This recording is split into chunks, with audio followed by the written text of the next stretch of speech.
Well, the race for Texas House District 33 is heating up, and this is the candidate forum for those who care about your vote. It's time for some straight talk. Texas 33, I'm Bunker Bob Steinhagen, and this is The Bunker Bob Show.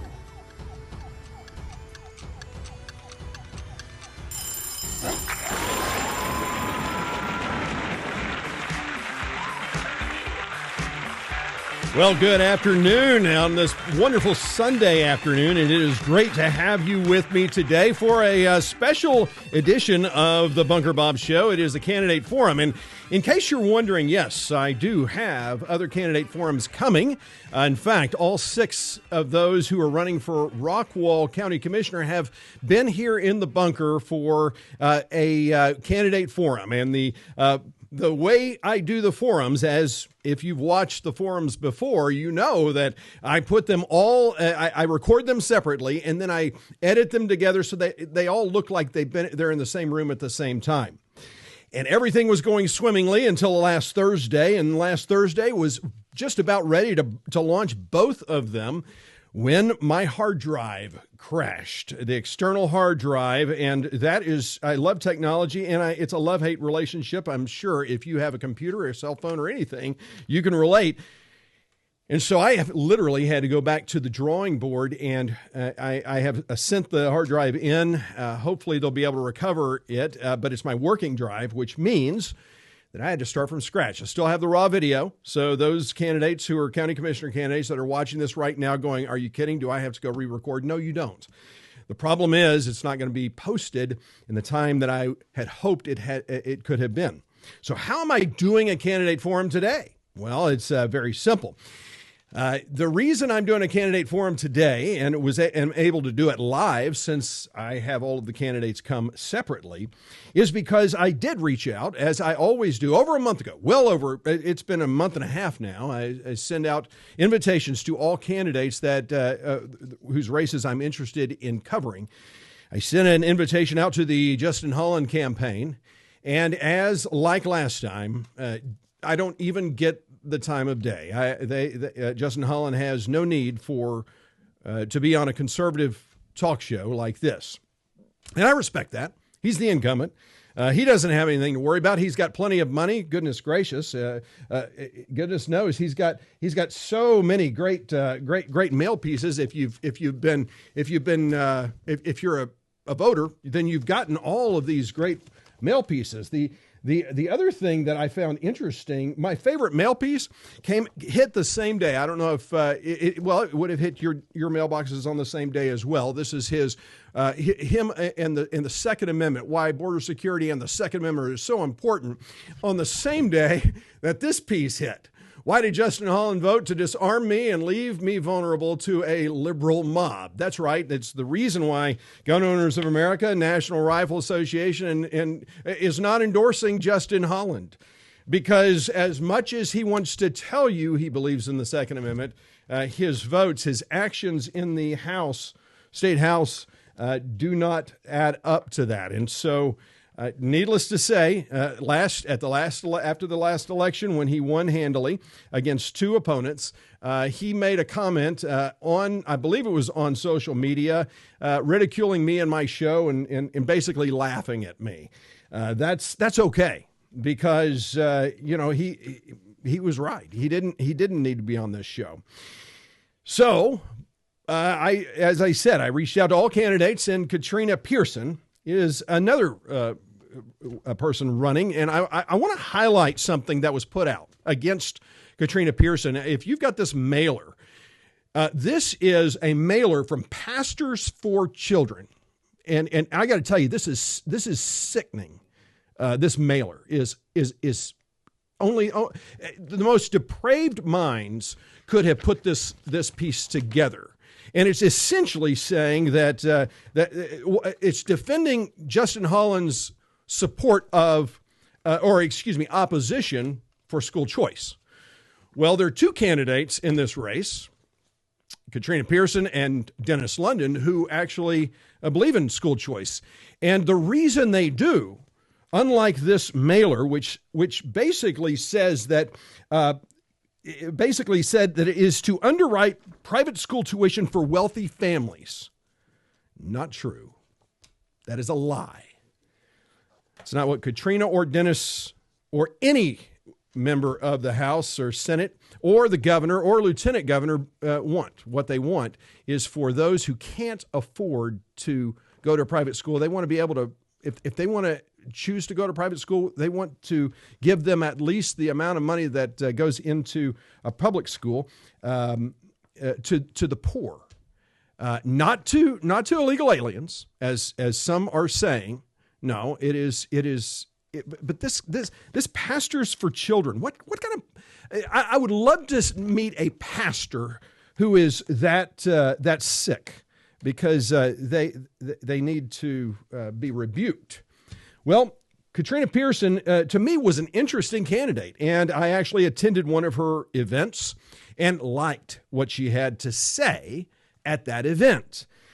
She worked for Ted Cruz. She talks about working for Donald Trump. She worked for Huffines, Don Huffines. All three of them, to me, are the stalwarts of conservatism. Don Huffines, Ted Cruz, and obviously Donald Trump.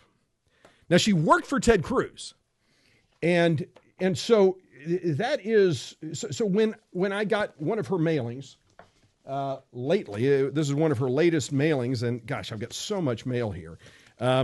It gave a timeline of what she did. Well, the one thing she left off was her time with Ted Cruz, and that was confusing to me because she had talked about it at the event that she went, and a lot of people have been talking about it. But Ted Cruz is not endorsing her, and I want to know why. Donald Trump is also not endorsing her. I'd like to know why.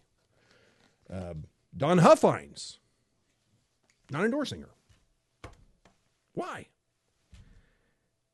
There's more to this than meets the eye, in my opinion.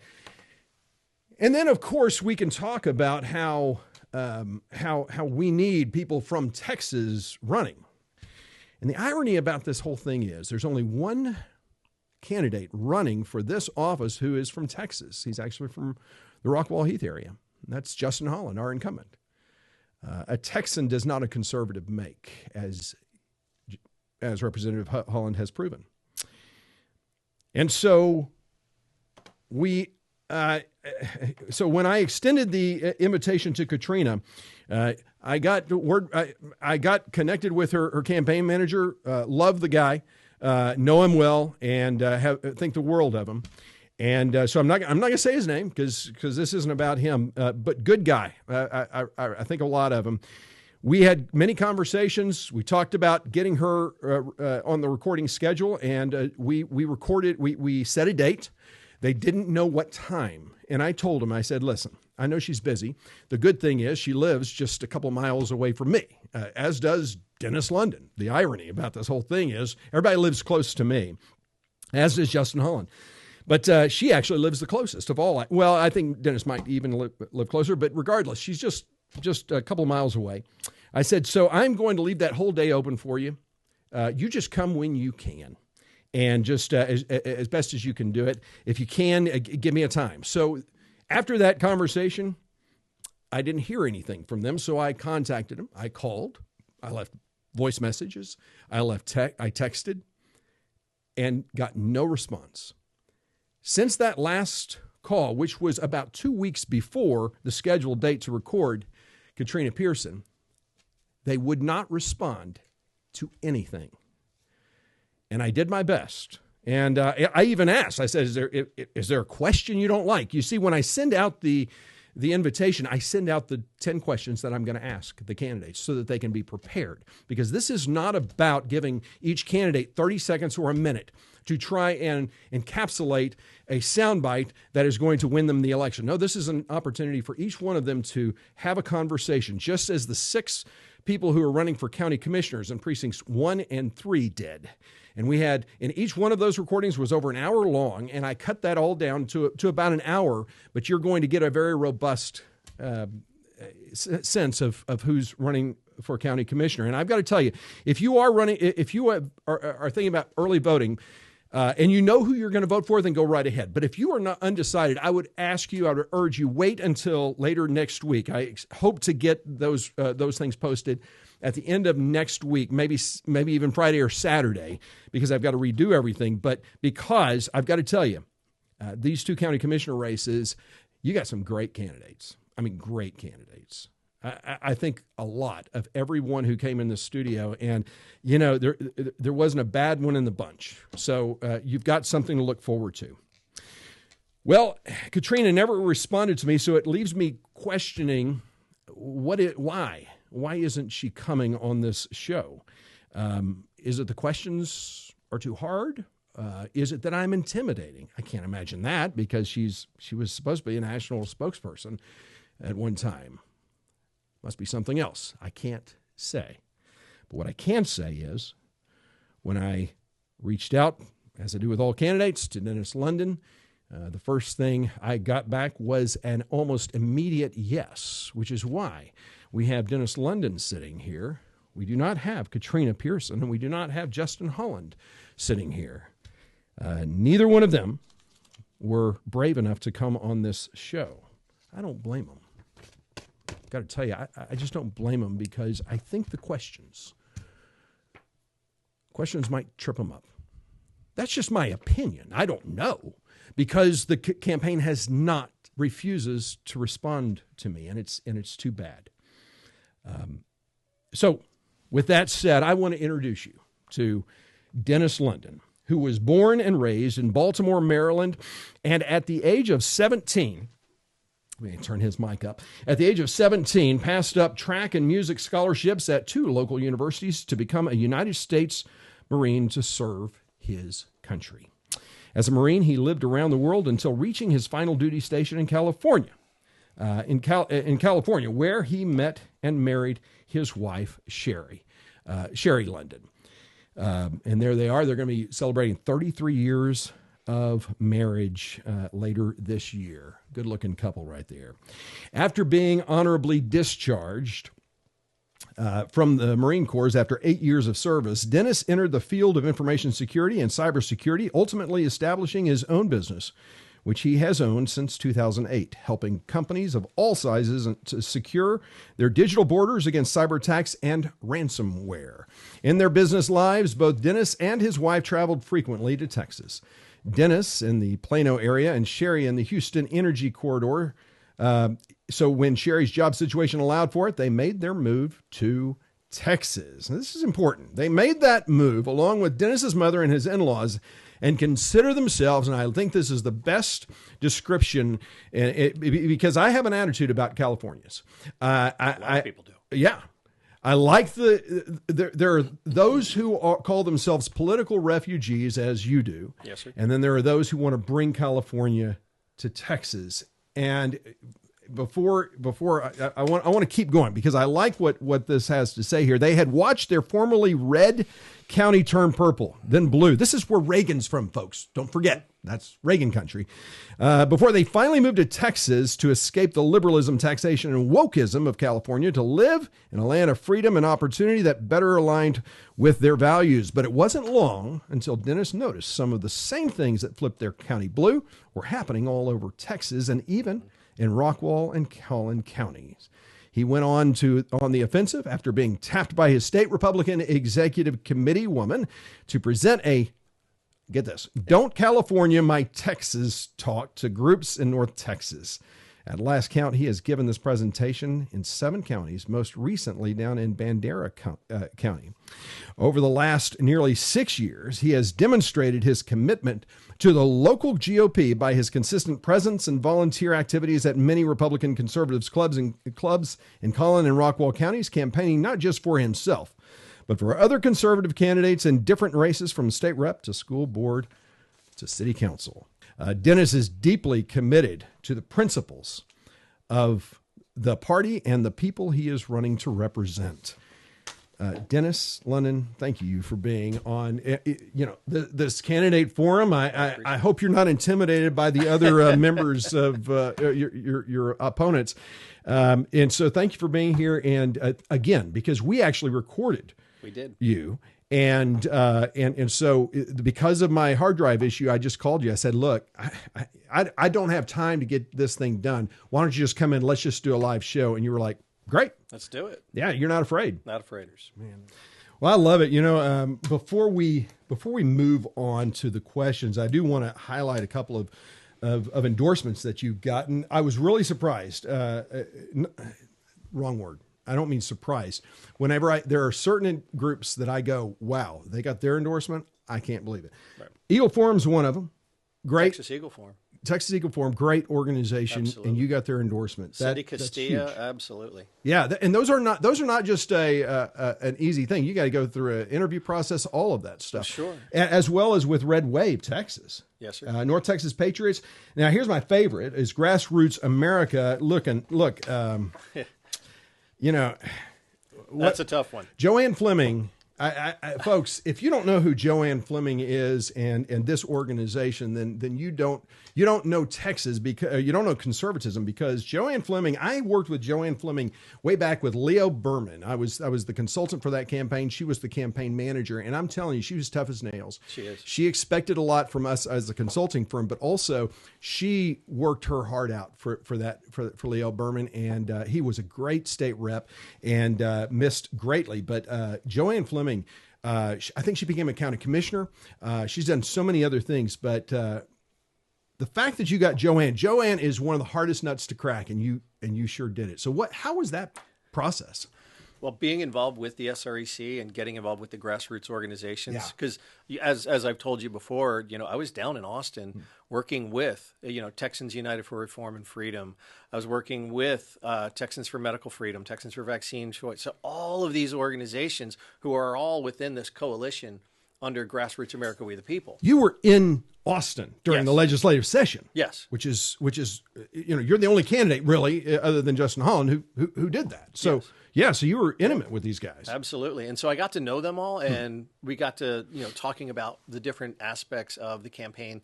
When you run, reach out to us, let us know, because we'll make sure you get our survey. And then if everything is right, we'll want to do an interview and then do the questions. And so I started getting a lot of the coalition members, a lot of those groups started giving me their endorsements or support. And then all of a sudden I got the Grassroots America, We the People call. and at first I was like, wow, really? Okay. Wow. And so, Joanne scheduled it herself. Yeah. And it was a one-on-one with Joanne, lasted probably about an hour. And normally what happens with Grassroots America, We the People, it's a combined call with Cindy Castilla and Joanne. And if you get one, you most likely will get the other. Yeah. But they did their separate. So I had the 1 hour call with Joanne. And you're right. She is tough as nails. She's a tough nut, man. And she will hold you accountable. Oh, she will tell you. Yes. And she may not. If she doesn't agree with you, she'll tell you flat out. There is no sugarcoating it. No, there's not. I want to give her a nickname. There's another lady that I be careful. We gave her a nickname at the consulting. No. Yeah. This is a good one. This is a good one. Yeah. So ours was too. There was another lady who mentored a lot of people. Probably about 30 years ago, and I'm sure she's still doing a phenomenal job. But we referred to her as the Velvet Hammer. Oh yes, absolutely. That's great. That would be Joanne. Yeah, that is Joanne. Absolutely, wonderful woman. Yeah, wonderful. And Alan West is also on your team. You've got an AQ rating of NRA. Gun Owners of America gave you A+. And not bad stuff. I mean, if you're going to be running for this race. I appreciate it. Yeah, the Alan West one, that was actually done. He said he wouldn't give an endorsement or any support unless you were on his podcast. And then at the end of the podcast, he would either give you the support or not. Wow. And so I didn't know. I mean, the whole time I was on his podcast, I had no idea if I was going to get it or not. And he's asking constitutional questions. Oh, yeah. And I mean, you want to talk about a man that knows the Constitution. Yeah, yeah.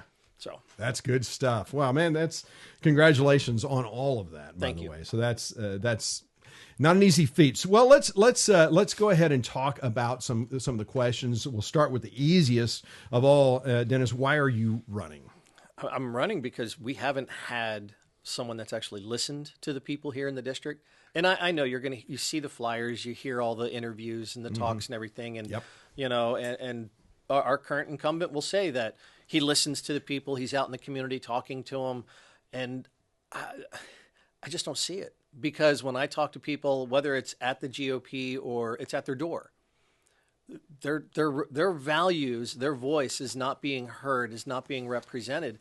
And we just need someone who will actually represent the people the way that we've been asking. And that can go to the legislative priorities. That can go to just following, we've got the one thing that we all joke about before, and I got it in here, Yep. the party platform, right? We're going to be talking about that. How many of them actually follow the party platform? So, And how many flip a middle finger up to the platform. exactly. But I spent time in Austin fighting for and advocating for what we the people, not just me, not me the person, not me Dennis London, but we the people have been asking of our representatives, not just Justin, not just him, Right. but there are others. We got 86 Republican reps in the 150-member House, 64 Democrats. We have the majority. We can get what we want done. Yes. Right? We're not a supermajority, but we have a majority. Yep. Okay. Well, why aren't we getting things done? Because it's not what we're asking them to do. It's who we're asking to do it. So we just need to send people down there who are actually going to do the work. And I think I kind of proved myself during this last year, where I spent the time in Austin doing everything you I did. could except for pressing the yay or nay button. Yeah, you were actually communicating with me during the session as well, giving me some insight on what was happening, and I appreciated that. It was unsolicited and it was great, and I appreciated that. But I want to highlight a couple of the votes that Rockwall County Republican Party has highlighted. School choice, Hollins against that. Gun control, he voted in favor of gun control on transfer of semi-automatic rifles to persons 18 to 21. Democratic leadership, Holland voted State Rep Dade Phelan to basically continue leading the party, and which basically left us high and dry again against the Republican Party, and he was for the Paxton impeachment. A lot of these things are just anathema to conservatism. Yep. And so you saw what was happening, and this is not your first rodeo. You ran against him last time, Yes. And there were three of you, but only really you were the only one who actually really got votes. And it was during that the opening of the legislative session when the vote for the to grant Phelan the speakership. Right. Was that the day two? Was that the day you said, I'm running again? It wasn't on It day was two. close It was to that, close. wasn't it? It wasn't close. It wasn't Okay. on day two, because Okay. day two is, day one, they're in, they're getting sworn in, you have everything right. And so, that's all fine. Their families are there. And then they come back day two. Yes. So when you come back on day two now is about house rules. Okay, so this is what we're going to do. And house rules started coming up, and that's when we lost the banned Democrat chairs. That's what. And when did you say I'm running It again? was the next day. Okay, well, yeah, that makes a lot of sense. Okay, well, so I was close. It wasn't exactly the day that I said. When we lost, But priority that's what's funny. 5 out of 8 was yes. killed literally on day 2. It was like, this is not going good. What I found interesting was when Holland at the candidate forum for Rockwall County Republican Party, he basically credited all the things that was accomplished in the legislative session. He said he credited Democrats. Had we not got the Democrats, Right. then we couldn't have done that. And all this time I thought, Could have done it. yeah, I thought it was Republicans Let's who see, put this out of stuff forward. 150, you need over half, so that would be 75. I'm an and Aggie, we slow have down. 86. Okay. Okay, Is that so- enough votes? So we have 86. We need 75. Yes, it is. Well, That's Marine Corps for math. I can do that. okay, well, I'm an Aggie, and Math for Marines, Marines for I guess some people actually bought what Justin was shoveling. Well, but It was shocking to me that he said that. and I get the idea that he and others think they know how to make this bipartisanship work. But I'll tell you, being the only state in the country that does this. I mean, Congress isn't even this foolish. And No. you know, a lot of people heard me at the Collin County GOP forum where that question was specifically asked. My statement, which was quoted in some of the news media, is that it's a moronic policy. And it is. Yeah, it is. You know, I like to use the example, and I've told this to you before. You know, it's like going to a football game, walking across the field and asking their defensive coordinator to run your offensive line. Yeah. No, you don't do that. Yeah. But that's what our legislature wants to do. That's exactly what they're trying to do. That's absolutely right. Well, it sounds like a good reason to run for to me, and I appreciate that. That you know, I got to tell you, you know, just in passing as we talk about these things, going back to the Katrina Pearson thing, I never really understood why she was running, why she got in the race. You had been working for months and months and months and months and months. And all of a sudden she kind of came out of nowhere. And so that's why I'm a little concerned. And I think both of us agree that if there is a runoff and you happen not to get it, we're going to be supporting Katrina, just like I hope that if you're in the runoff, she's going to be supporting you. Right. I'll certainly be supporting whichever of you gets in a runoff. Hopefully you won't have a runoff. Hopefully you can win it out, win it outright. We don't have a runoff, but that is the hope. Yeah, there is always that hope, but it's always kind of been a curiosity to me that I never could figure out. But let's go to the next question, which is another one, which is, do you have a faith, and if so, how will your faith guide you when elected? Yes, I have a faith. Okay. I'm a Roman Catholic. Mm-hmm. I go to Our Lady of the Lake here in Rockwall. Okay, and from a biblical perspective, maintaining our morals, our ethics, our values. I mean. You just don't infringe on those basic biblical foundational principles. Mm-hmm. So, you have to maintain your integrity. You have to maintain your honor. Your just also not allowing it to fill your head and make you feel like you're. I'm not going to use the big G, but make you feel like you're superior or like you're a little G God over anyone, yeah. Right? This idea that we put an elected official on a pedestal. But no, I'm asking to be a representative to work for the people. Don't put me on a pedestal. If I win, I don't want there to be rose petals on the ground. I don't want to be chauffeured around all the time. I don't want people to make a big deal. No, hey, you know what? A representative, this is a guy that works for us down in Austin. That's fine. But, and they have these honorific titles. Have you ever heard those or seen those? The honorific titles of, the honorable representatives. Yes. And I'm like, come on, okay. You're making it out to be something a bit more than it is. All right. Well, very good. Well, the next question is, what is your definition of a Republican, and how should an elected Republican be different from independents and other third-party legislators? Dennis, what do you think? Let's see. I had my notes on this one here. Okay. Republicans believe in individual freedoms, personal responsibility, lower taxes, smaller government. I mean, these are the things that when I talk to people that say, oh, well, I'm a Democrat. I say, you're a Democrat? Really? I say, oh. well, let me ask you. Do you believe in a bigger government or a smaller government? Oh, no, I like a smaller government. Do you want more taxes or less taxes? No, I like less taxes. Do you want personal property and personal responsibility? And do you want to be well, yeah. I'm like, wow, it sure sounds like you're a Republican to me. And they'll, no, but it's true, yeah. Right? That is what we the people, I mean, and also if we want to really go back to it, we pledge allegiance to a what? To a republic, not to a democracy, right? And Ben Franklin was asked, sir, what have you given us when they merged? And he said, a republic. If you can keep it. There we go. Yes, absolutely. Right. And so what's been happening?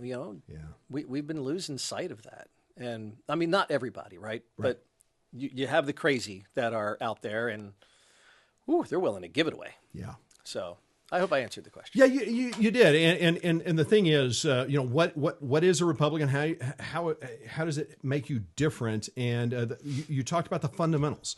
And I think these questions, because I'm asking a couple of questions about the platform specifically because Justin Holland has literally turned his nose up to the party platform, especially our legislative priorities. Not all of them. And by the way, let me be very clear here. I don't think that Justin Holland is a Democrat in any way. He does vote good on some things, but there are legislative priorities that we have been pushing for, that the party has wanted to see advanced, that he has basically snubbed his nose at, and that's kind of why we're here, and why he doesn't have the. Well, and I'll say it this way, okay? Please, yeah. If he was doing what we asked, I wouldn't be running. There you go. And that goes into, again, where I was talking about, we have 86 Republicans. Do you know how many incumbents are being challenged right now by grassroots? How many? I don't 47. know. Wow. We have 47 incumbent Republicans being challenged by grassroots. That's unheard Do you of. think we have a problem? Yeah, definitely. And the speaker is one of them. Right. His race, yeah. Yeah, and there were busloads that got back, I think, yesterday. Yes. From North Texas and all over, that went down there to help knock on doors and help David Covey. Yeah, yeah, good stuff. Well, let's kind of stay on the platform a little bit, and I've asked all three candidates, all three of you. You ready to reread the Texas State Republican platform that was adopted by GOP delegates back in June of 2022. Are there any platform planks you oppose? And if so, what are they and why do you oppose them? Dennis, what have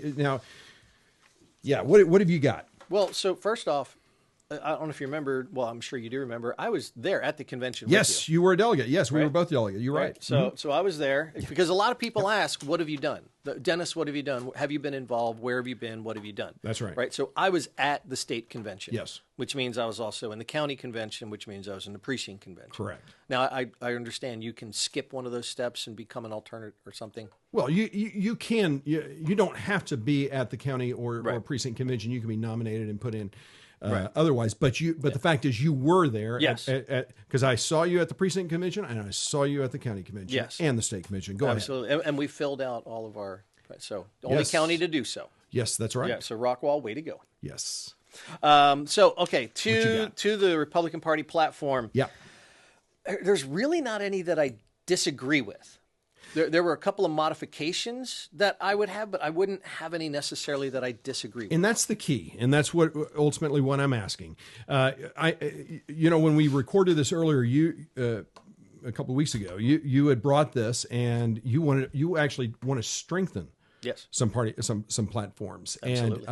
And so that really goes to the next question, which is, are there any platform planks you would like to see worded differently? And if so, which ones and how should they be rewritten? Okay. So now you have the floor. All right. So we'll start with plank number 103.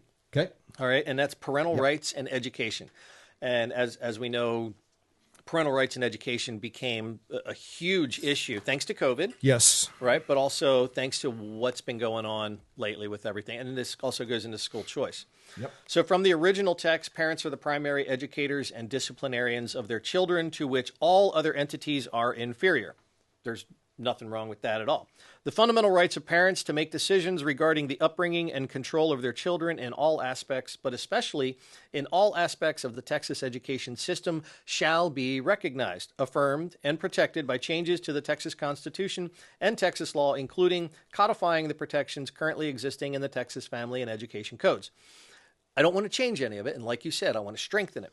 So I want to strengthen the language to explicitly include prohibitions against introducing concepts or materials that sexualize children or promote ideologies inconsistent with biblical principles of gender and sexuality.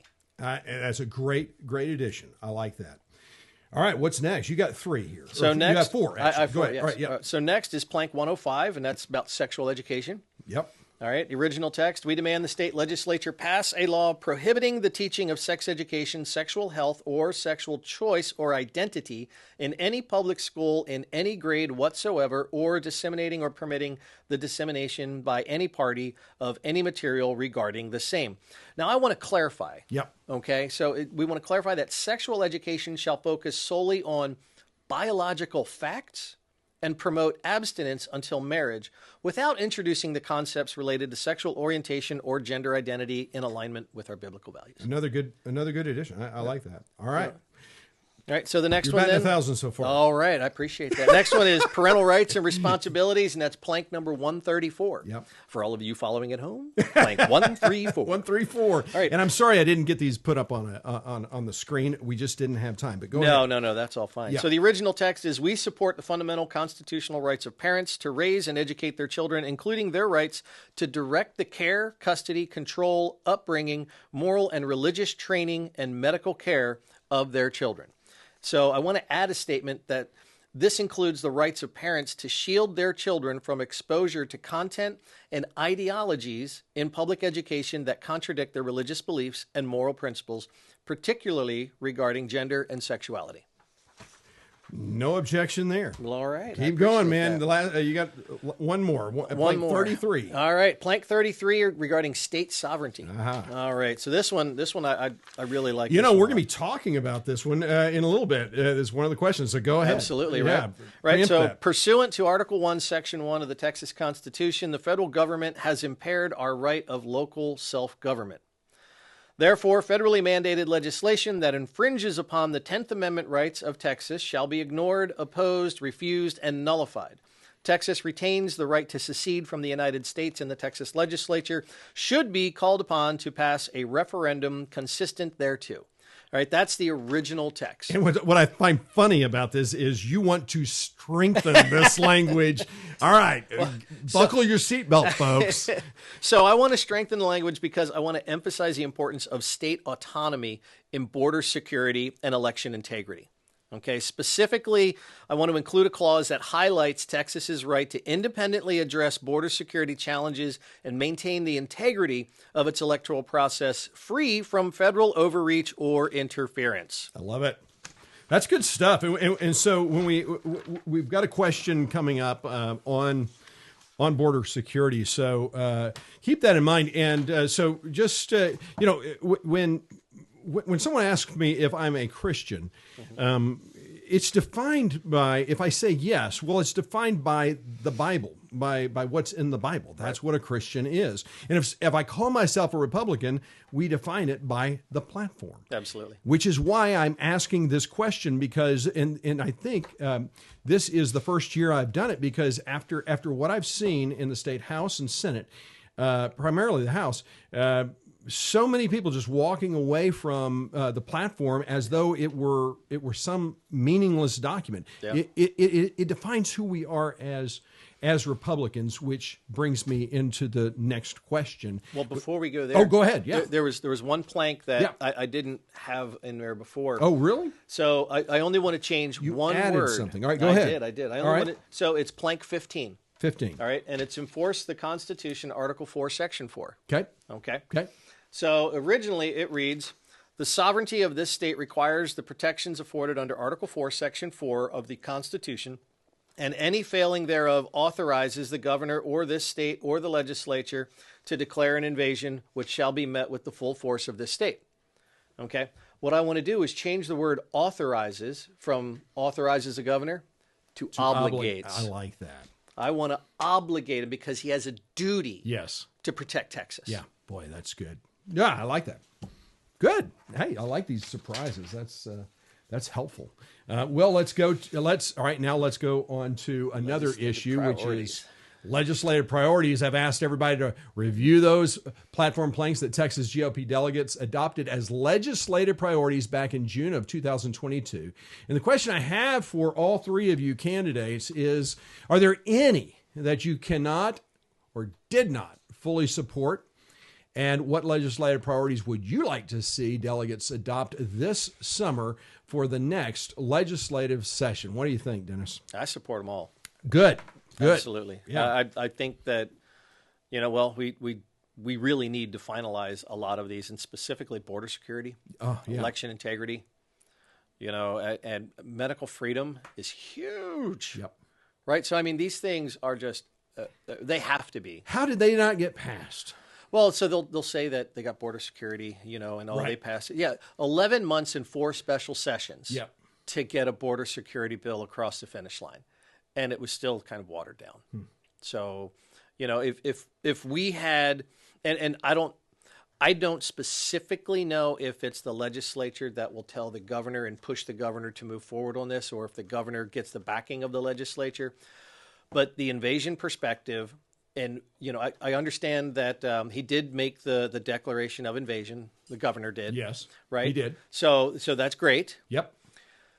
Why aren't we putting all the forces in place to actually stop this? I mean, Article 1, Section 10, Clause 3 of the Constitution, and we just read part of it, right? So Article 4, Section 4 of the U.S. Constitution also allows him to make that declaration. So, okay, so we're following the U.S. Constitution. Let's move forward and just make this thing happen. Yeah. When the federal government actually violates the terms of the union It's contract. responsibility, fundamental responsibility. Absolutely. Yes. It's up to the governor and our legislature to make that stand. Yeah, absolutely. No, I agree. Good, excellent. Well, all right. Well, let's keep going, and let's talk about property taxes. Ooh, yes. Would you support an end to state property taxes, and if so, how would you go about funding the state government, since a state income tax is constitutionally prohibited? I want to axe the tax. Axe the tax. All right.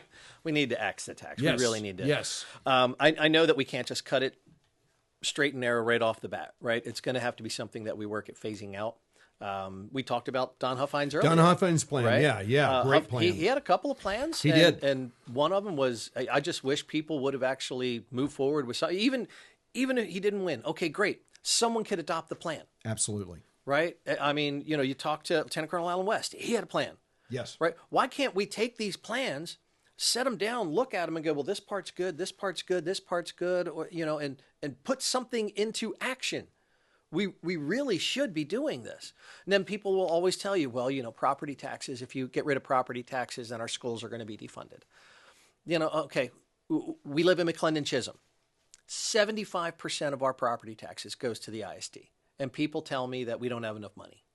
All right, I always bring this up, and I ask people, how did the lottery get approved? Yes. Well, because that was going to save Texas schools. Going to have plenty of money. All those proceeds were going to go towards our education. You got it, buddy. Where's the money going? That's right. Okay. Where is it going? And all these other bonds and measures and everything that gets added in, they tell you, oh, it's for the kids. Yes. They pull at the heartstrings. They're going to tug on them all. It's for the kids. Yes. And conservatives sound heartless when we ask, okay, well, how much is enough? Right. Just give us the number that's enough. No education union will ever say, and they'll always say the same thing. Well, how much is a child's education worth to you? Right. Well, and then how do they grade it? Yeah, so let's talk exactly. about how do they grade? So, okay, well, in this, over the last few years, Texas has changed their grading system on their schools. So we used to have A through F. You would be an A-rated school, and wow, okay, great. You'd get C-rated school. Okay, D's, E's, and oh wow, it's not really good. Yeah, we can't do that. Yeah, so you know what they people's feelings. You know what they did? They no longer rate D's, E's, and F's. So they give them a non-rated. Yeah. So all of a sudden, our schools jump up in the rating scale. Yes. We're doing better. Doing a lot better. We just need some more money now. There you go. No, you don't need more money. We need to see better results. When the at grade, not approaching grade level, but the at grade level reading comprehension for 8th graders is less than 35%. Isn't that crazy? Math, less than 35%. Texas is 33rd in the country. And I'm telling you, the scary part is we're 33rd with this ridiculous grading process where they're not rating D's, E's, and F's, because I have a feeling we'd be in the 40s. That's the scary part. Yeah. And as big as we are, as great as the state of Texas is, we cannot afford to continue having that happen. We have to get this under control. Yeah. And, if people continue to say we have to throw more money at it, as a business owner, I know throwing more money into a marketing plan that's failing is not a good plan. Yeah. No, it's not. So, and I brought this up at the forum. I brought it up at the rally. I brought it up at a lot of my talks when I meet people, and I've had teachers ask me about this, and I said, okay, well, can you tell me where the money's going? Oh, you'd have to ask administration. Great. So I talked to administrators. Can you tell me where the money's going? And they go, oh, well, we have all of these programs, and we have this, and we have that. And they just start, all these little things. But I started asking a question that some people in administration didn't like. What's the personnel ratio of administrators to teachers? And what I found out was in some instances, it's 2-to-1, some is 3-to-1. I've had teachers tell me you could get rid of every teacher in some of these schools and you'd have enough administrators to lead their classes and still be administrators and have other people left over. That is ridiculous. So that tells me, because first off, teachers don't get paid enough, right? I mean, Oh, they don't? No. Okay, so this is where you and I are going to be disagreeing. Right, okay. Okay, is that fair? Because sure. I think our teachers don't get paid enough. And I think I think respectfully so. Okay, folks, those of you teachers who are mad at conservatives like me, he's one of your advocates. Okay, but I look at the fact that private schools teachers make a fraction of what a public school teacher makes. Mm-hmm. So, and yet, do they produce a better product? Yes, they do. So, is the pay, and plus teachers, they're not working. They get all of the school. They get all school holidays. They get summers off.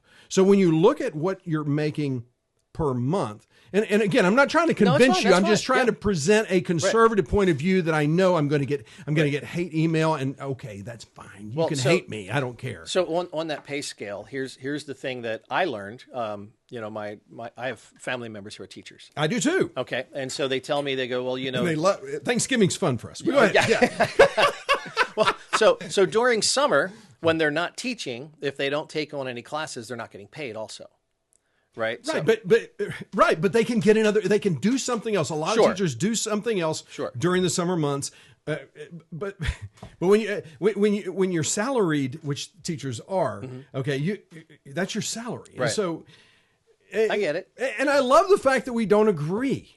Okay, because I love when conservatives disagree. That's okay, folks. Yeah. Katrina, it's okay if you disagree with me. Why not come on the show? What's the problem? Justin, it's okay that we disagree.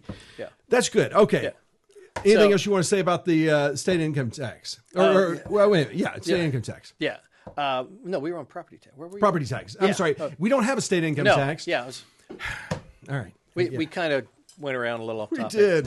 That was good. No, that's all right. I like moving. It's off like the my golf swing. It has a starts and then goes this. I'm like, what the heck? I hit that bud. You've never seen me play, okay? Or maybe you have. It sounds like. All right. Well. All right. We're going to go back to something Dennis has already kind of let out of the bag. It's while Article 4, Section 4 of the U.S. Constitution establishes the federal government's fundamental responsibility to protect each state of the union against invasion. Nowhere in the Constitution or any congressional statute is immigration enforcement granted solely to the federal government. In fact, Article 1, Section 10, Clause 3 reserves the sovereign authority of states to act in the protection of their citizens when threatened by invasion or imminent harm. To punctuate this point, Supreme Court Justice Anton Scalia expressed this same view when he said, "It seems to me entirely appropriate when the state uses the federal law, as it must, as the criterion for the exercise of its own power and the implementation of its own policies of excluding those who do not belong there." This is why constitutional conservatives argue that the state of Texas, as a sovereign political entity, has not just the inherent authority to enforce its own border to protect the citizens, but is bound to act. And it's interesting because one candidate from running for, I think it's HD 33, actually has wording that he wants to add to that platform plank. Do you remember who that? I think it was Dennis Linden. Yeah, I think it was. So the question is, do you believe, all three of you can answer, okay, do you believe that the state of Texas is being threatened by invasion or imminent harm? And if so, what actions will you take to help secure our border? And if not, what must happen for you to support state-initiated action to secure our border? What do you think, Dennis? Oh, yeah, we're absolutely being invaded. Yeah. Yeah, and as far as the actions that need to be taken, getting that wall completed, and whether it's that big physical wall or it's the containers or the concertina wire or whatever it is, where that was put up, it was working. Mm-hmm. It sure was. And so it's diverting all of that foot traffic that's coming across. And people want to talk about the humanitarian aspect of concertina wire or of even those floaties out there, right, that are in the middle. And so, okay, well, hold on. First off, if you weren't breaking the law and trying to come in illegally, it wouldn't be an issue. Let's start there. Yeah, let's start there. The illegal act. Yes. Okay. Even if it's not necessarily from an invasion perspective on that per se, it's a humanitarian issue and they want to come across. They're being helped by the Red Cross, all these other organizations that want to provide them with some support and relief in order to get here safely and unharmed. Mm-hmm. Okay. Well, have them come through the port of entry. Just give them the map to the port of entry, not to Eagle Pass, not to where the boat ramp is, not to where, we know the federal government's going to cut the concertina wire or they're going to get out there with a forklift and lift it up and you can crawl under. No. How about the port of entry? Come through safely, securely. You'll be treated right and just. We have no problems with that. We really don't. So what you're saying, it sounds like you're saying that unlike all other conservatives, you're actually not against immigration. That's what I think people think. Conservatives believe we're against immigration. You're not. We're not against immigration. Just do it legally. Legally. That's the point. The other thing is, aren't there laws on the books already that President Biden can use to protect our border? I think there are. What? Yeah, that's amazing. That's amazing. I wow. know. Time for Donald J. Trump, folks. But, of course, that's just one person saying. All right, well, let's talk about another issue, which is term limits, which has been a permanent fixture on the GOP state party platform. Mm-hmm. Yet the Republican-led legislature has never taken action to pass such legislation. Do you support term limits on state office holders? And if so, what should be those limits? And and will you hold yourself to that standard regardless if the legislation is passed or not? What do you think, Dennis? I'm all for term limits. Yeah. The whole idea that we have career politicians. Yeah. I mean, this is ridiculous. Yeah. It's meant to be a public service. You're doing almost like your civic duty, to step up, to go and be part of the process. Career politicians, to me, it sounds so wrong, and we just saw what happened with John Whitmire. 1973 is when he went into the House. Wow. And he just retired this session and is now the mayor of Houston. Yeah. You want to talk about a career politician? Yeah. But okay, we talked about this on the last time you were running. Yes. Let's talk about why do legislators want to stay in for so long? What's the because you don't get paid very much. No. What's the real motivation? Well, they get a retirement. When? After I think it's their fourth session, they get a retirement, and this actually is something that people talk about, and I know there's got to be a mailer or there's something in a video or something where even Justin comes out and says we didn't vote ourselves a pay raise or a pension raise or whatever, right?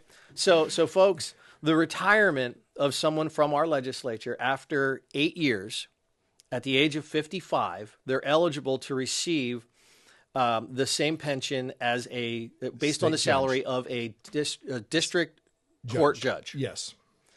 Right, which I think now is $140,000. Yeah, the legislature doesn't get a pension boost, but those judges do get their salaries. So if that's the dirty little secret, isn't it? So and that pension is tied to the salary of that judge, not theirs. So, yeah. That's exactly right. People need to understand where that money is going, where it's coming from. So did they directly vote themselves a pay raise or pension raise? No. Did they indirectly do it? Oh, is that really? Oh, I didn't know I did that. Yeah, Mark Twain said that a half-truth is worse than a whole lie. And that's what's happened with our legislature. They're able to say, we didn't give ourselves a pay raise. We did raise the salary of these judges and our pension just happens to be tied to their and they don't salary. have to worry about having that vote again because they also included a COLA, a cost of living allowance increase. I did not know that. Yeah. Okay. So they never have to have this vote again. Wow. Wow, must be nice. All right, well, good stuff, I guess. If you're a long-term incumbent. Well, in 1984, time for choose in his 1984 time for choosing address for GOP delegates, which most conservatives refer to as the speech, Ronald Reagan stated that outside of the legitimate function of government. Outside of its legitimate function, government does nothing as well as or as economically as the private sector. So the question is, for all three of you, do you agree with Reagan's premise, or are there instances that you support federal, state, or local government takeovers of businesses such as privately held utilities and those types of things? No. Yeah. No, I don't think the government does a better job. I mean, people can point to, oh, well, the government has a stronger sense of this, or they may have, more people, or whatever the case is. But I don't think that the government has a better chance at running. Well, I mean, we can talk about what's happening here in McClendon Chisholm. Yeah, absolutely. Great point. So, RCH Water versus the city. There you go. Great. Yeah. Right. So talk about that. Yeah. Having the city run it? No. Yeah, it's funny because people talk about, well, we want local control. And so to make it sound like they're conservative. Right. Well, we believe in local control. When people say local control to me, right. what I hear them saying is, we don't want the state or federal government doing it. We want to do that locally. Exactly. I agree with that. Yep. We all agree on 100%. that. But what they want to do with RCH is they want to take it from a private entity and put it in government. So anyone who says local control about anything, you need to ask them a follow-up question. What do you mean by local control? Right. Absolutely. Well, and with this one perspective, I will say this, and I'm going to try and make it really clear to everybody that's listening. We're not talking about the old RCH Water Company. No, we're not. We're talking about the new RCH Water Company that is under new management, has a new board. They've actually got the North Texas Municipal Water District, direct line connection. They are which they said could never happen. Right. Yeah. And who said that? Who? Yeah, the city council, the city council, and the mayor. Yeah, they said no, it'll never happen. Right? So the only way for that to happen is for the city to take it over, and that didn't happen. Didn't happen. Right. Thank goodness. And we have all of these different things that are going on. And every single time we hear from, and I'm not going to say the person's name, we hear from this person in the city council. Yeah. It's always going to be, well, RCH can't do this. We're the only ones who can. Then RCH does it. And then there's, crickets from the other side. Exactly. It's like, well, hold on now. Do you actually know what you're doing? And I would challenge, no, they don't. And people ask me, well, as a legislator, you win the election. What will you do to do? And that is called government overreach. We want to keep local control. I don't want the state to come in here. Where I want the state to come in and do something is regarding MUDs. Yes. That is something that needs to happen. Yes. Okay. And from the legislative perspective, because right now, if you don't know how this actually works, when a MUD, the land gets purchased by a developer. Yes. Okay. So somebody's farm or whatever, they go, hey, you know what? This 1,000 acres, this 500 acres, this 100 acres or whatever, we can sell this off and wow, we'll pay off all the debt for the family. Prices are really good right now. So they'll be able to take care of that.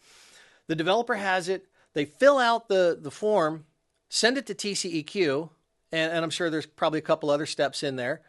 They get it approved, and then they can do what they want with it. Because TCEQ goes, yep, you got it. You're good to go. Well, the county, and I've talked to our county judge, I've talked to some of the commissioners, and they're all going, we can't sustain this. Right.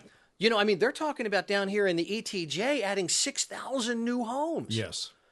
This is ridiculous. It is. What's the rooftop, or how many homes do we have now here in McClendon Chisholm? That's a good question. I know that in Sonoma Verde they're at halfway build out, so that's 1,100 homes, and they're at halfway. So and we can't sustain what we've got. Right. So the city of McClendon Chisholm actually had to go to Blackland Water for the final two phases of Sonoma Verde, and to provide the water for that, because otherwise the great thing about RCH is they can say no. Yeah. you're done. You can't develop anymore. If it's a city water company, well then, especially if, let's say you had a development agreement signed where it said the city's obligated to provide water, city can't say no. So folks, those of you who think that it would be a good thing for the city of McLennan Chisholm to take over the water, well, guess what? There just might be a development out there, a mud development. I'm just spitballing here. Right. That is praying that the city will do that, because then the city's on the hook. They've got to provide water regardless. Yeah. But RCH can say no, and gosh, that mud's not going very far. So what I want to do is, Yeah. and granted, I'm going to say this. You're my witness. Y'all are my witness. All right. Okay. Justin Holland had a really good bill. Okay. And it was a bracket bill that he worked out Oh, I know what you're talking about. for Rockwall County. Yes, he did. Right. And what that would do is that would have given the county commissioner's court the ability to have almost a final say Yes. on a MUD development. So Yes. before a MUD gets final approval, the county commissioner and the commissioner's court would have the ability to say, we don't want it, or we can't handle it, or they can give the thumbs up and sign off on it, right? That is a good bill. Okay. Unfortunately, it died. Yep. All right. It went into, it got out of the House, a couple of amendments, it went to the Senate, and it died. It didn't even get heard out of the committee. Okay. It was a good bill. Yeah. It should be redone and brought back. Well, and also that bill was specific to Rockwall County Right. alone. Sure. So it wasn't going to impact other Nope. counties if people were afraid what it would do. Yeah. Justin was doing the right thing Sure. to try to help the people of Rockwall County. Sure. Yeah. And that was with an agreement with county judge, right? Yes. Frank New. Yes. And I talked to our previous county judge before the end of David the primary, David Sweet. And so Yep. David Sweet and I talked about it, and he said, this is where I need your help. The legislature needs to step up and help us with this. So I said, tell me about it. What can I do? What will I need to do? How will this need to be how will this need to work? What process or what form or how? And he goes, look, TCEQ, and he's the one that educated me on this process. So TCEQ getting it, they come in, they tell them, you're going to allow this MUD and you're going to allow this to happen. And I said, okay. Then after we started looking at the implications and the impact within the counties, within the districts and everywhere else, I said, well, who votes on these bonds and these propositions that are going on in these new districts? Well, so you're nodding and smiling. Oh, yeah. Right? Oh, yeah. So, folks, if you don't know, only people who live within a district can vote on these bonds and propositions for the district. They get to vote on the board, who's going to be their board of directors, who's going to be their executive board. And just recently, we saw this in the news. Yeah. Where like last week. I think it was. Yeah. I think it was. Yeah. Where a developer had a felon living in a trailer in the middle of a district. And this is what they do. They drop a trailer in the middle of the district. They pay somebody to live there. Which is illegal. You can't do it, but they do it anyway. And they must find a loophole or something. I don't know, but they're getting away with it. And so from that perspective, they tell that person, you're going to register to vote and you're going to vote the way we tell you. So that person then votes the way they tell them. Yep. And you can go back and you can look at the 2022 election, look at the ballot, and scroll all the way down to the bottom after County Commissioner Precinct 4, which went to John Stacy, right? So it'll be right after there, and you go down, you start looking, and you see the Rockwall MUD number 10, and then you see Poetry Ranch, and then you see the other MUDs, and they all pass by, and you're holding up one finger, one vote. It's 1-4-0 against. They didn't pass by one vote. They had one vote. That was it. That was it. Yep. Yep. And the guy that Rockwall is suing about this is a guy who had he's a felon. Aggravated sexual assault against a child. Mm-hmm. So this developer literally put a sex offender in our community. Yep. And just to be clear, I don't believe that they said, "Hey, let's put a sex offender in their community." That's not what they did. No. They just didn't care. They didn't care who they put there, just as long as they voted. That means, so when any time a developer of a MUD tells you, "Oh, we're here to help your community," Right. they're not here to stay. They're not here to live. They are here to make as much money as they can and leave. Absolutely. Well, and I don't want to bring this back just for Rockwall. Yes, I want to bring it back for Rockwall. I agree. But I think all 254 counties need to have this. This should be something statewide. That's right. Where, the county commissioners and the commissioners court have a say in this process for the MUD development. And then when it comes to these bond measures, what I want to do is, I don't know the distance yet, what we want to do, but not just people living in this newly formed and only the newly formed district, people adjacent to who are going to be immediately impacted. So it means that your property has to be adjacent to, okay, not the people on the other side of the subdivision. Okay, the people that are adjacent to, you have a vote. They should. I would agree with that. Now, would developers or whomever it is, would they try to buy some of these people off? Sure, I guess. I don't know, whatever, But what this does is this creates the deterrent from just all of the, and you can just drive up 205. You can drive out on 30.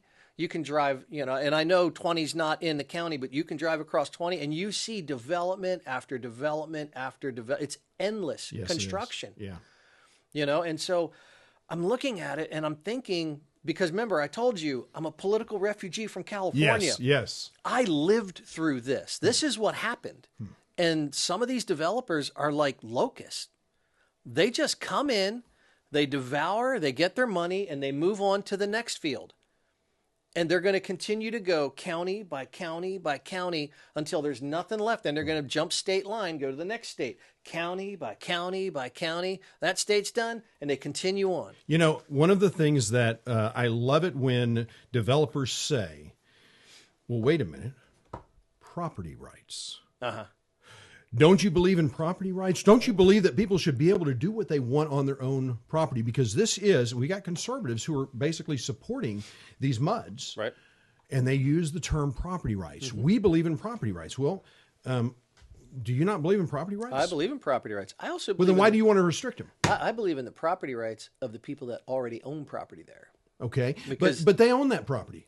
Why can't they do what they want to on their own property? That's the question. So are you talking about for the new developments, the new builds? I'm talking about a MUD comes in. Okay. Yeah, because that's what they're arguing. And and what's interesting is every one of these MUDs becomes a development. Sure. And that development then has what they call covenants, conditions, and restrictions, CC&Rs. And who makes up those CC&Rs? Usually one or two people who own the development, who the developer basically come up with a list of rules that you have to live by. That's right. And those rules, if you break them, if your bush dies and you don't fix it, you're going to get a notice and you're going to get fined. And so when we talk about like an HOA, it sounds like, because it is an HOA. Right. And guess who gets all power until like half of it or 3/4 of it is sold up? The developer has absolute control. Right. So when these developers talk about property rights, what they're going to say to that is, well, wait a minute. Someone can choose whether or not they want to live in our development based upon those rules. And I would agree with them 100%. Sure. But so is it true that a developer should be they can decide whether or not to buy this massive lot of property based upon the local laws. Right. And that's the problem that I have with many of these MUD developers is they don't care about the laws. They want to be able to do what they want to do on their property. Well, let's also think about this, okay? If they can't create this tax now, and I'm going to refer back to California, there were two last names put together for Mello-Roos tax. Okay, and Mello-Roos tax is what people out here know as the MUD tax. Okay, all right. So folks that live in Sonoma Verde, they have a MUD tax. Well, they got a PID. Well, PID, right? So they have that extra tax added on top of the cost of their home. That's correct. Because they have to pay for and pay back the bonds and the proposition that were passed. They didn't get to vote on that stuff, but yet they have to pay it back. Well, they vote when they purchase the property. Now, the difference between a PID and a MUD is that PID, the cost of their lot, lot cost, let's say it's $70,000. Right. Once they paid that $70,000 off, they don't have to pay that anymore. They don't have to pay into that anymore. There's also a maintenance fund. So there's two parts of that PID. Well, so they sell their house and they paid off that part of the PID. Right. That lot is free and clear. But with a MUD, that lot, that cost never goes away. Absolutely. You never actually own your lot in a MUD. Yeah. And that is the problem, or a problem, one of the problems. Yes. So we continue to see and hear this from people all over. That Melrose tax, that constant thing that was added on top of back there, people would be able to qualify for the mortgage, and then they would get that first bill and look at it and go, what's this? Yeah, they don't include the taxes. They got qualified for the mortgage, but not the taxes. That's right. And we see that here. Great point. You know, I've heard this from folks that were, some folks, they bought a home, one of the newer developments. It was about 400,000, a little over, and they're like, yes, we can do this. All right, everything is great. We've been saving. We have enough for the down payment. We have enough for this. We can make it work. We'll probably be packing some, lunches during the week. We're probably not going to have coffee every day riding to work. And hey, kids, guess what? You're not going to get new shoes every month or whatever it was. You're going to get them, occasionally. So they get it. They understood. But then they get that bill, and then they see that it's an extra, almost half of what their mortgage is. Yeah. And that, I'm sorry, that's a hard pill to swallow. I can't imagine. So some of these folks, unfortunately, and that's why you see such quick turnaround on some of these homes. Well, they just bought that house. Well, why are they selling it now? Well, because they can't afford it. Well, it was in the fine print. Yeah. Because everybody reads the fine print. Of course, yeah. Right? Absolutely. So, it's all on the up and up. So I mean, but property taxes and everything else. I'd love to see property taxes just work its way right on out of existence. And there are cities in Texas that don't have property taxes or have minimal. Right. Right? I mean, we're talking like in the 1 point whatever percentages. Why can't we go to them and ask them, what are you doing and how are you making it work? Let's not try to reinvent the wheel. Right. Let's look at what they're doing that's working. Oh, and by the way, I heard something the other day where one of these cities that has I think it's a 1.8% property tax rate. The city has been growing. Imagine this. Think about what we've been talking about a little bit before, right? Yes. The city's been growing and they want to add more people and they want to add more responsibilities to the city. And so the mayor and the city council of this one city said, well, we're going to have to raise property taxes because we don't have the income in order to fund our new projects. And the citizens stood up and went, we aren't approving these new projects, but yet the city council and the mayor wanted to do it anyway. So I think almost all of them that are up for re-election are being faced with grassroots challengers. Yeah, it's how I got elected on the city council. I led the tax rollback.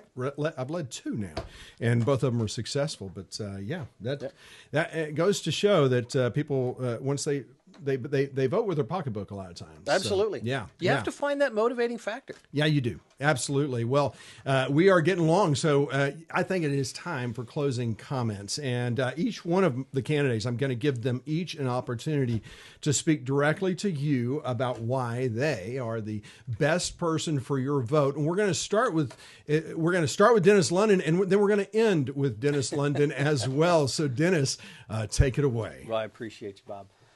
Well, thank you, everybody, for tuning in. Thanks for... Oops, sorry. Let's try that, yeah. All right. So thank you, everybody, for tuning in. Thanks for listening. The reason that I feel I'm the best candidate for this position is because I've been actually working for this position. I've been advocating for you. As you heard, I was down in Austin during the legislative session.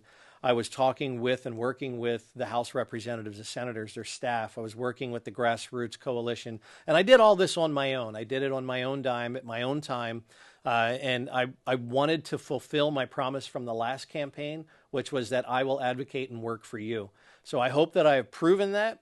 And this time, you're going to entrust me with not just being a voice for you, but being your vote down in Austin, where I can actually push the yay or the nay button and make your voice heard and heard loud.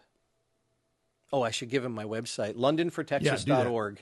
londonfortexas.org. Yes. And early voting starts on Tuesday. It does start on Tuesday. Absolutely. And so those of you who are watching this show, I have never endorsed candidates on the show because these candidate forums, and there are people that have been on my forums that I'm adamantly against, but out of respect for those who are, because they've come on the show, I stay out of it. And this show is designed And when I record, and Dennis, we recorded yours. You didn't have to redo any of your comments, but a lot of times I will tell a candidate, if you don't like what you say, you want to say it over, great. Here, this is all about putting your best foot forward. And so it's a shame, because I would have loved to have had Katrina come on the show. For whatever reason, she did not. And so because of that, I have no problem saying that I fully and enthusiastically am endorsing you, Dennis, because this is the first time I've ever done it. And I got to tell you, I don't understand why Katrina's running, and I don't understand. I would love for her to answer the mud question. I'd love for her to answer the local control question. And I think the local control question may have got her may have, and I don't know, but one of her supporters is basically was on social media slamming you for not supporting RCH, the government takeover, city takeover of RCH, because they want local control. And that got me thinking, well, wait a minute. And this is someone who was at her the person who wrote the social media post was someone at her rally who basically had a place during the rally. I don't know if they gave the pledge to the flag or what, but they were in a prominent position, and it kind of got me thinking. I think Katrina, if Katrina comes to your door or you see her, ask her the two questions. One, what do you mean by local control? Because she uses that in what she says. And what do you think of MUDs? Where are you going to stand on MUDs? Those two questions I think are fair to ask, and I think they're worthy. But Dennis, I just want to say thank you for coming on this show. I want to say I don't think that we have always agreed. And in fact, I know we haven't always agreed. Let me just give a little bit of a background. But when I was mayor, Dennis was not a supporter of mine. And in fact, you were a little bit of a vocal opponent. You were kind of a thorn in my flesh. No, I look, because, and I say that because I don't take things personally. And so you had a position, you disagreed with me about things, and you know what? That should be okay, and it always is with me. What I'm not okay with is people who want to shut you down, who don't want you to talk, who don't want to hear the opposing point of view. So Dennis, this is not a squish. This is not someone who just goes along to get along. This is someone who stands for what they believe in, even when they're wrong, and you're wrong. I'm kidding with you, of course, but bottom line, Dennis, I'm glad to endorse you, and I hope, and I would ask those of you to go to the polls and vote for Dennis London. He is worthy of your vote. He is worthy of your support. I will be at the polls giving him my support as well. Those of you, by the way, I do want to say that all 6 of the county commissioner candidates that came in, all six of them were very clear in their opposition to MUDs. Because I actually asked a MUD question with the county commissioners. We just happened to get off on that issue. But I think that's important to know. And I look forward to getting those things edited. And those candidates, I want to thank you for coming out here, for recording. And I promise you, I will be working my tail off to get that edited so that at least by next Saturday we'll have them up. And I'm sorry for the delay. But look forward to having you come back and having you back when those things get posted. And I hope that we will see you at the polls, because this is an election worth voting in. May you have a blessed day. We will see you next time. Bye-bye.